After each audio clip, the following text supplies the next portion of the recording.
17th, you know the rest. We're going to Budapest.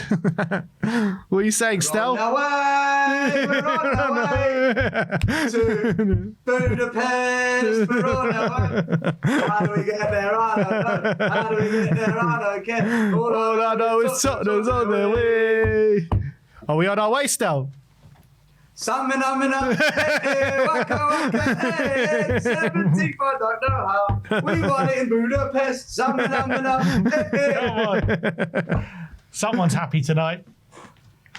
Oh, yeah, until Sunday. Yeah.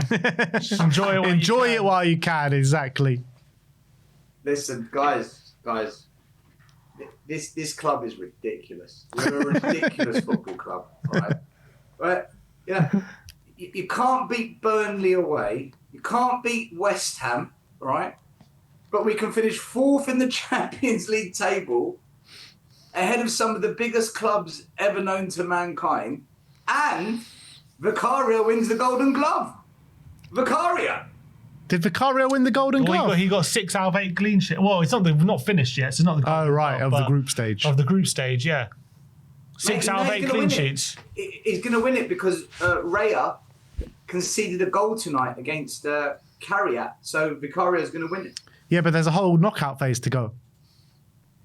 I think it's based on this block here because I don't think you win Golden Glove for the whole Champions League. At the end of it, it goes to whoever keeps out along the whole competition. I think pretty certain of that. Yeah, it is. Listen, this goalie that we want out, this goalie who we keep criticising for blunders. All right, you make sense of it. He's on the brink of winning the Golden Glove. Spurs are the 4th best team in Europe as it stands right now, and we're in a relegation battle back home. Only Tottenham. Only Tottenham. You can't make it up, Stel. You really can't.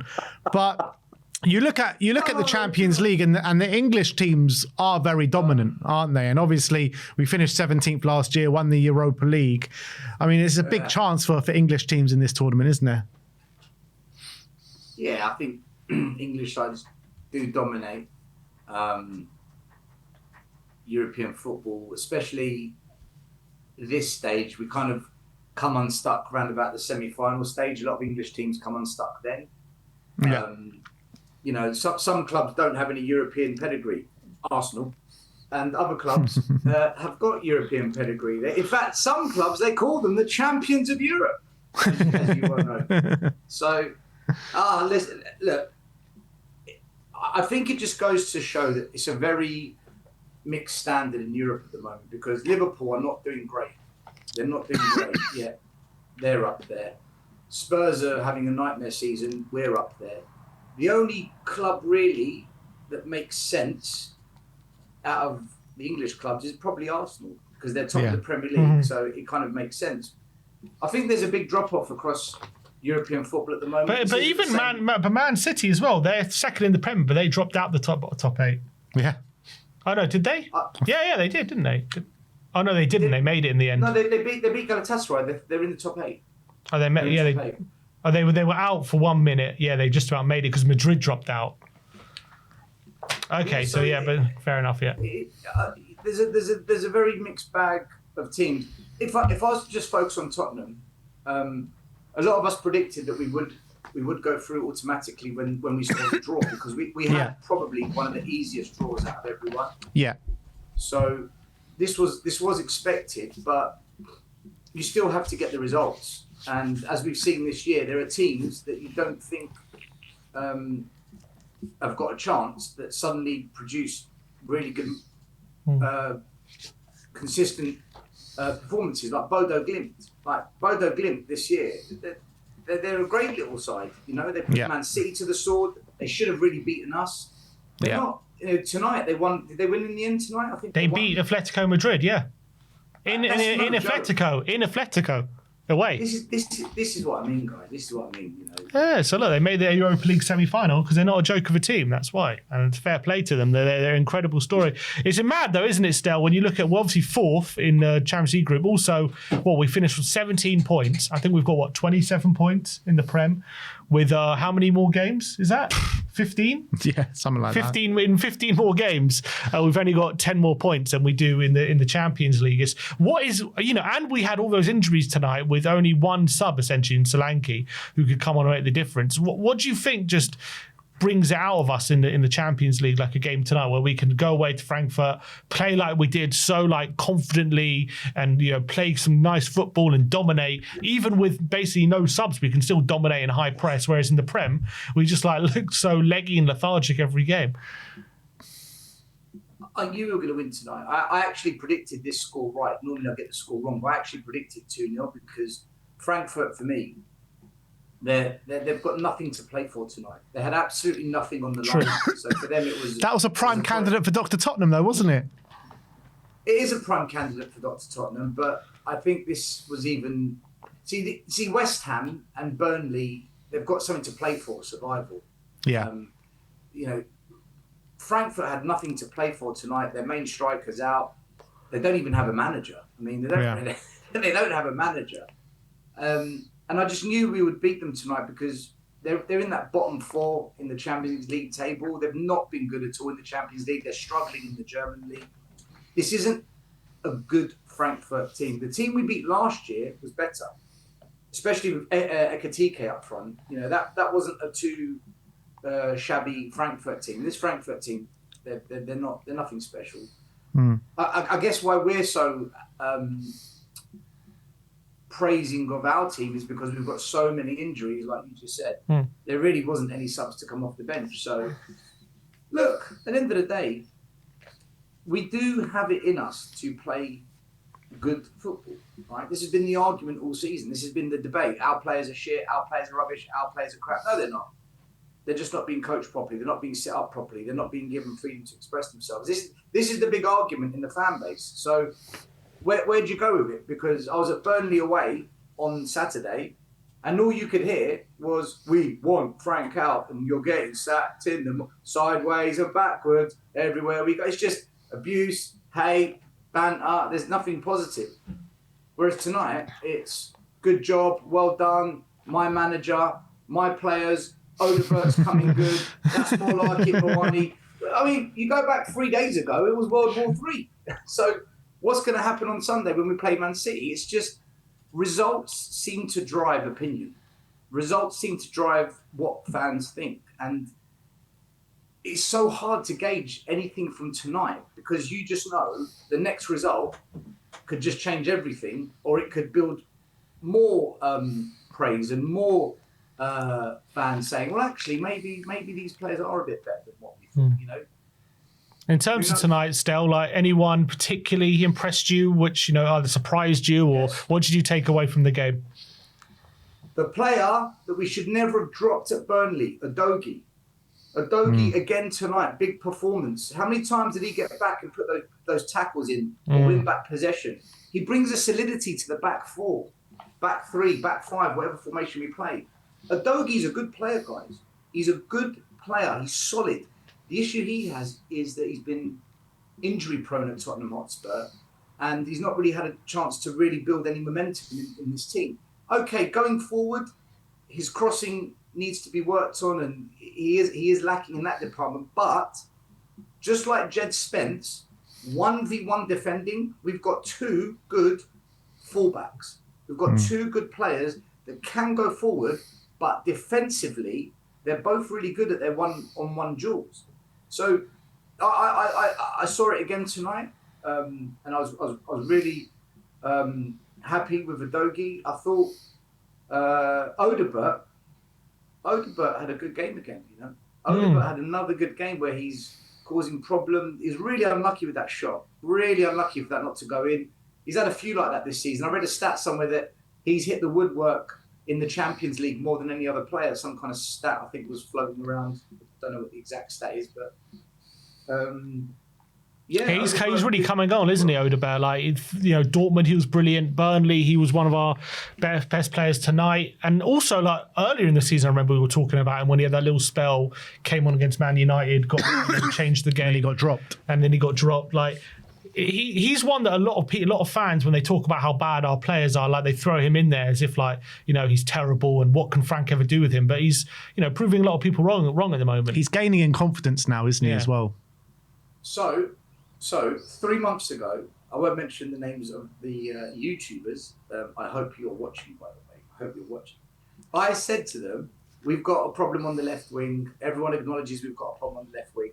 You've got Brennan Johnson, Tell, Odebert, and there was one other player, I can't remember. And I said, just pick one, stick with that one player, and play them on the left every single game for 10 games and see what they do. Give them a chance to bed in, let them have bad games. They're going to have good games. And then coach the player for those 10 games, because you'll have every game to observe what they do so that you can work with them and just see, can one of these players maybe come good for us? And I said, if it was me, give it to Odebert. Let's just give Odebert 10 games in a row and see. There's no guarantees he'll be good. There's no guarantees that he will shine. But unless we do that, this chopping and changing, 1 week it's Johnson, then we're trying Xavi Simons on the left, then it's Odebert, then it's someone. It doesn't work. There's no consistency. The reason Pochettino's team was so good was, yes, he had really good players, but the starting 11 picked itself. This year, you don't know. Is Adogi going to start left back, or is it going to be Ben Davies, or maybe it's Jed Spence? Who's going to be in the 6? Is it Gray? Is it Basuma? Is it Paulinho? What about up front? Is it Richarlison? Is it Tell? Is it Bawani? Is it Solanke? This team just needs stability. Just let a group of 11, 12 players, week in, week out, start games and just see if they can build some kind of consistency, some kind of bonds on the pitch, create some partnerships, and then you can coach that, you can develop that, because you're getting lots of game time to see how the group performs together. And I said, let Odebert have a run of games. And by default, he's getting a run of games because everyone's injured. It's the only reason he's getting a run of games. Yeah. And he's actually showing, you know what, guys? I might not be Gareth Bale, I might not be Iron Robin, but I've got something I can offer this team. I've got something that can help us in this period. So I hope we stick with Odebert and just see where we go with it. Yeah. I'm not saying he's a top player, but the only way a player is going to ever show what they do is if they get regular minutes, week in, week out, even if they have a bad game. That's the only way you're going to know. So, yeah, listen, Odebert, he's doing his dribbling style, the way he can burn a man, reminds me so much of Aaron Lennon. He's got pace for sure. He's got pace. He can strike a ball. He can finish.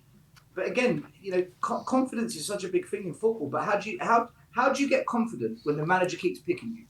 When the manager says you're starting, you're my man, I'm going to you. You build confidence. Stel, talk to me about Xavi Simons, because he really seems to come alive in the Champions League. Man-to-match performances against Copenhagen, Slavia Prague, 2 top performances tonight and last week against Dortmund. What is it about the Champions League? He seems to show these real consistent performances, but in the Premier League, it's very kind of up and down a little bit. I think the teams in the Champions League are easier, if I'm going to be brutally honest. These teams, Slavia Prague, Copenhagen, Frankfurt, they're not good teams. So he's more comfortable because he's getting more space on the ball, more time. He's not getting these big crunching tackles on him.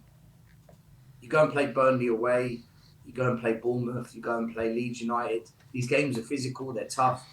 You said that there's 5 English sides in the top 8 that have qualified for the Champions League. That just goes to show that our league is probably got more good teams than what most of the other leagues in Europe do. That's not me dismissing the other leagues in Europe, but we have got... Playing English sides is notoriously difficult. And I think Xavi Simons, he's suited to that continental European game more so than that rough, brutal, aggressive, more English type of game, it is a more physical and I think it's a more demanding game. I think it is. I think that's showing. That's what's being shown. It's interesting. Romero was asked in his interview, I'm seeing the differences between why they're struggling in Premier League and doing well in Champions League. He says, in the Champions League, we play with a different mentality. Every game is like a final. Well, what do you think of that quote? he's taking the piss out of us fans. So what am I paying to go to the games for? If you're not going to treat them like cup finals, like is it? What is it? Why would the mentality be like that in the Champions League and not the Premier League? Well, should every game in the Premier League be like a final? Why would you even admit that? Why would you even say that? That's like basically I can't even say that. As a club captain as well, it's very strange. And I love tonight. Kuti. Yeah. And do you know what? And I love Kuti. I'm always defending him when people slate him.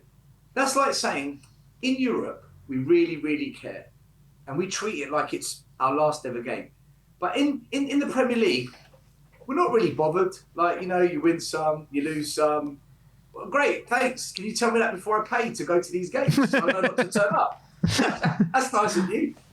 Just get a Champions League season ticket and you'll be done. You don't need the Premier League season ticket. That's like saying, by the way, you're invited to my birthday. We're going to have lobster, steak. I've got music. I've got drink. And then you go to another party and they say, yeah, come to my party. There's no music. There's no food. There's no heating. There's no air conditioning. There's no cups. There's no carpet. It's like, tell me what's going on so I know which party to go to, because I'm not going to go to the party that's got nothing there. That's basically what you said. It's crazy. Stel, where are you at? Does anything change with the manager? I mean, there's people saying that, is it a case of just giving him the Champions League run? I mean, what's the situation with Frank now?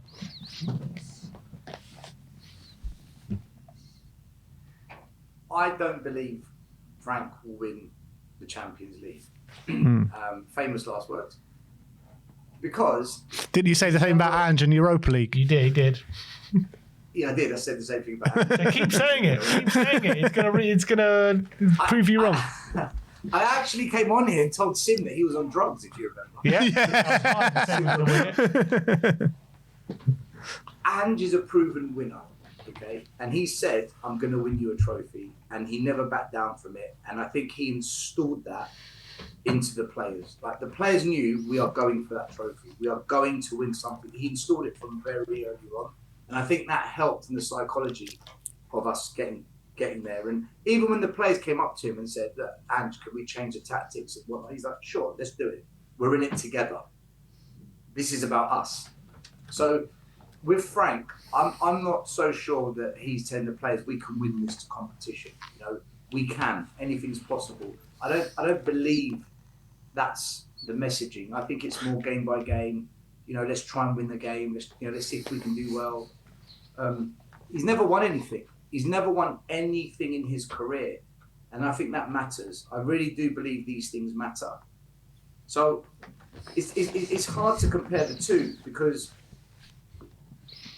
there's a lot of fans that wanted Ange sacked because we finished 17th and they couldn't give a shit that we won the Europa. It's like, I don't care if you won that. You don't finish 17th. So are those fans going to treat Frank with the same stick? Sorry, they're going to beat him with the same stick. Are they going to say, look, Frank, yeah, you're doing well in the Champions League, but you're heading into relegation, unacceptable? Or are they going to dismiss that this year because there's agendas at work? I don't know. For me, I don't believe we're going to win the Champions League. And for that reason, the focus has got to be on us staying up in the Premier League. Is Frank the guy to do that? God knows. I have no idea. What I do know is the teams that are in that relegation scrap, they've got managers that are probably better suited to that kind of a pressure cooker. But Frank has shown, he can consistently keep Brentford in the Premier League. Yes. Has he ever been in a relegation fight, though, with Brentford? I think they finished quite low down one year. 16th one year. 16th, yeah. All right, then maybe he's the guy. Maybe he is the guy to... so the lower they finish, the more evidence there is that he is the guy. Yes, how messed up is that? Yeah. We're actually looking. Is there evidence that Frank finished 16th? Oh, he only finished 9th. He's never going to keep us up. I need some danger. 17th. He didn't have 17th. Oh, yeah, no chance. It's just, the thing is, So the next manager we hire, have you finished 17th before? Okay, you got the job. what's your relegation credentials? What are you like at Leeds away with 3 games to go? Yeah. Oh, God. I think, look, it's a difficult call. But what we can't have is another season where we're depending on Europe and just completely write off the league when it's highly unlikely we're going to win the Champions League. Look, we could get to the last 8. Who knows? We might somehow, a few lucky draws, and I believe the next 2 games in the Champions League, the next 2 rounds, the second leg is at our ground. Mm-hmm. So we've got that advantage. Let's say we get to a semi-final. You're now looking at Arsenal, Barcelona, PSGs. Bayern, yeah. You just don't see it. Like, if we're being really honest, it's very difficult to see that we get past that. Whereas last season, we've got Frankfurt, a Man United team that's kind of 1 or 2 places above us in the league. You could see a pathway. There was a plausibility to it. Whereas this, it just seems a bit, a couple of steps too far. So on that basis, are you prepared to just keep Frank for some vibes in the Champions League until we get knocked out, but then the league goes to shit? I don't know if he can actually keep us up, because we are guys. We're not beating anyone in the league. We can't beat the 6 around us, and now we've got to go and play the kind of top 6 in the table kind of thing. That's a big ask of us the next 4 games. Massive ask. I was watching one of your videos before I got in today and talking about Moani. You were very much on the side of the argument that just get rid of him, cancel the loan deal, and try and get someone else. He scored tonight, had a decent game. Has that changed your opinion? Are we still desperate to get rid of him, or is the goal tonight giving you any renewed hope that he could be okay for the next few months? I did a video saying rip up his contract. You were on the video you do with Johnny H, and you're on the panel. My view on Moani is that he's not a striker. I wouldn't play him in the 9. I think my argument with him is I don't like him out wide either. So where is he? What was his position? On the bench. Yeah. No. He's not on the bench. Look. He hasn't been good enough for Tottenham. Fact. He just has not been good enough. But what he can do is he's got skill, which means you can beat a player. Okay. Mm-hmm. He's got skill, and he can play a through ball. Sometimes he holds on to it too long, and sometimes he misplaced it. But he has got it in his locker. We saw it against Aston Villa when he threaded the pass to Odegaard for the goal that Odegaard scored. I personally think Moani should play in the 10 next to Xavi Simons. So play with 2 10s, where once in a while, one of them would drop into the 8 to pick up the ball and take it forward, which is exactly what Xavi Simons did when he was at Leipzig. If you go see him, he was a hybrid 8-10.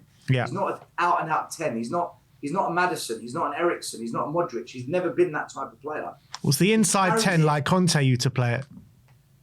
Miller okay tonight? Basically. Yeah. But I think when he's got another 10 there, it frees him up to roam. Because when we played Bodo Glimt, Bergvall played to the right and Xavi played to the left. If you look at, I think I came on the show and I talked about their heat maps. Yeah. They both dominated that space, and that frees up Xavi Simons. I think whatever formation we play, I would play with 2 10s where they pivot into the 8. So when people say, oh, double pivot, that normally means the 6 and the 8. I think the double pivot for us should be the 10 and the 8 with Moani and Simons, and just have one solid number 6 protecting him. So Paulinho just sit there and protect the whole thing and let them just be more attacking. And I think they will complement one another. That's my take on it. And actually, if you go back and look at the Aston Villa game, most of our damage came when we attacked them down the middle. And that's when Frank made the subs, brought on Dayton Scarlett on the wing, and it all fell apart.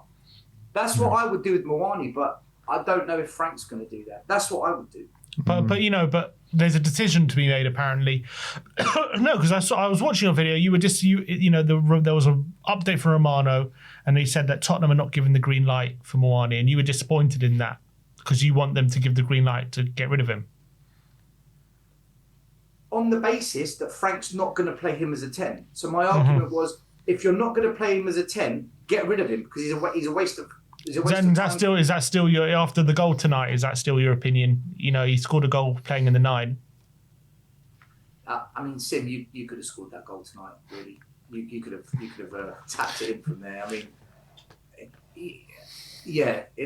that goal he scores tonight doesn't change anything for me as him playing as a number 9. You know what's going to happen, Stel, though? You know what's going to happen? We're going to get Juventus in the next round, and he's going to score the winner to knock us out. What, for Juve? Yeah.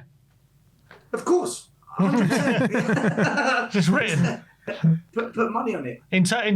Go on. Yeah, go on. I just think the way we play, there's no point putting the dribblers out wide. Just because of the way we go about it. I think we should put the dribblers in the middle. Because in that way, as they're driving down the pitch, because they can dribble, they can go left or right. Whereas when you're on the wing, you're kind of isolated to going one direction. You're just going to go up the line and then eventually cut in or cross in. Whereas when you go down the middle, you can go either way, which is kind of why I would like to see Kudus in that role in the double pivot as well. I think the dribblers for us should be more central so that they've got more options as to where they can go and open up the game. And I think Mwani's better suited to that than being a number 9. Because I just don't think he's clinical enough. He doesn't. Yeah, in terms of the next round, though, 4 options it looks like at the moment: Bruges, Galatasaray, Juventus, Atletico Madrid. Anyone you got your eye on or don't have your eye on? I want the easiest possible option, right? Who's the worst at? I don't want Atletico. Is it Bruges or Galatasaray? I don't know which one. Maybe Bruges. Bruges are a good side, though, man. Is Osherman still at Galatasaray? Yeah. Yeah.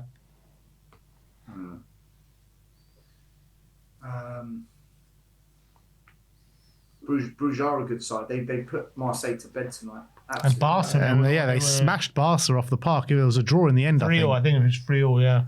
That was a crazy game. Do you know what? I would probably take Galatasaray only because I know the second leg's at our ground. It's just whether we can deal with that hostile away leg. If we can get through that, I mean, I don't want Atletico Madrid. That just seems a horrible, horrible game. I think we can beat Juve. Juve is one of those teams there because they're not that great, but they have a big name, so we'll be up for it. But actually, they're beatable. Yeah, but we're not that great either. In the Champions League, 4th in the Champions League. Still, what a team! See, the strange thing is, everything changes now. Now that every game, every team knows it's a knockout, the whole complexion, the tactics, the strategy, everything changes. Very true. I think it was last year, wasn't it? PSG, they didn't have a great start to the campaign, and then when they got to the knockout stage, they destroyed everyone. Absolutely. They battered Arsenal, they destroyed Inter Milan in the final. Didn't they have to go for a playoff round, I think? I think they did. They tore Liverpool. They tore Liverpool apart. But then Villa should have knocked them out, actually. Well, Villa could have knocked them out, yeah. But they found a way. They found a way, didn't they? So it's hard to say who's going to be good in the knockout. Maybe we become better. Do you think our experience last year, winning that whole trophy and all the knockout stages we had to go through, will stand us in good stead? That experience, or help us at least? Yeah, 100%, 100%. Because we've got that European pedigree about us. We've got that European know-how. We know that there's certain games when we go away, what the atmosphere is going to be like, and we know what it's like to go into a game where. It's got that feel and that vibe that maybe the Premier League doesn't have. going to a Galatasaray away, going to a noisy, loud Frankfurt stadium, which it was freaking mental tonight, by the way. The Frankfurt fans were brilliant. We know what that feels like, you know. So being able to control your emotions in that environment and not get silly red cards or make silly mistakes because the moment gets to you. We've now got that experience, so 100% it helps us. There's no doubt about it. But is that enough? No. You, at some point, you're going to need some kind of talent on the pitch to win you a game. So. All right, we'll see how it all works out. Stel, always a pleasure speaking to you, my friend, especially when you got a smile on your face after a win. Everyone says Stel don't come on after wins. Well, here he is. Came on when we beat Dortmund as well. Exactly, you know. Turning over a new leaf, Stelios. Listen, these lies, right, have to be put to bed, right? I am always happy when my team wins. Unfortunately, I experience more losses than I do wins. So you're going to see me more freaking angry than you're going to see me angry, you know? Absolutely. But anyway, Sam Mena, Waka, waka, hey. See you later, Stel. Take care.